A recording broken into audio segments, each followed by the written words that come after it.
ಆ ಭಗವಂತನಿಗೆ ಹತ್ರ ಆದವ್ರಿಗೆ ಯಾರಿರ್ತಾರೋ ಅವ್ರಿಗೆ ಒಂದು ಮಾತು ಹೇಳ್ತೀನಿ. ಗಂಡ ದೂರ ಮಾಡ್ತಾರೆ, ಮಕ್ಕಳನ್ನ ದೂರ ಮಾಡ್ತಾನೆ, ಆಸೆ ಆಕಾಂಕ್ಷ ಎಲ್ಲ ದೂರ ಮಾಡ್ತಾರೆ. ಯಾರು ಇರಲ್ಲ, ಯಾರು ಇಲ್ವಲ್ಲಪ್ಪ ಅಂತ ಕೊರ್ತಾ ಇರ್ತೀವಿ ನಾವು.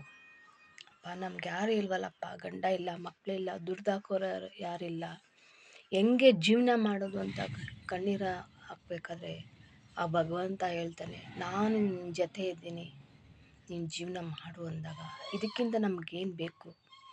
ನಾವು ಬರುವಾಗ ಒಂಟಿಯಾಗಿ ಬಂದಿರ್ತೀವಿ, ಹೋಗುವಾಗ ಒಂಟಿಯಾಗಿ ತಾನೇ ಹೋಗಬೇಕು. ಅದರಲ್ಲಿ ಯಾರಿದ್ದಾರೆ? ಯಾವ ಗಂಡನಿರಲ್ಲ, ಯಾವ ಮಕ್ಕಳು ಇರಲ್ಲ, ಯಾರು ಇರಲ್ಲ. ಯಾವ ಹಣ ಆಸ್ತಿ ಏನೂ ಇರಲ್ಲ.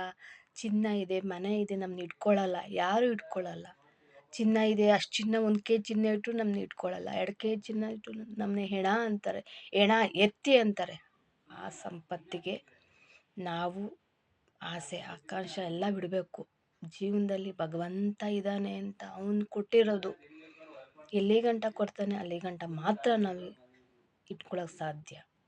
ಅವನು ಕರೆದಾಗ ನಾವು ಹೋಗಲೇಬೇಕು. ಅದನ್ನು ಅರ್ಥ ಮಾಡ್ಕೊಳ್ಳಿ. ಆಸೆ ಆಕಾಂಕ್ಷ ಎಲ್ಲ ಕಮ್ಮಿ ಮಾಡಿ ಭಗವಂತನಿಗೆ ಹತ್ರ ಆಗಿ, ಇದೊಂದು ಹೇಳೋಕೆ ನಾನು ಇಷ್ಟಪಡ್ತೀನಿ.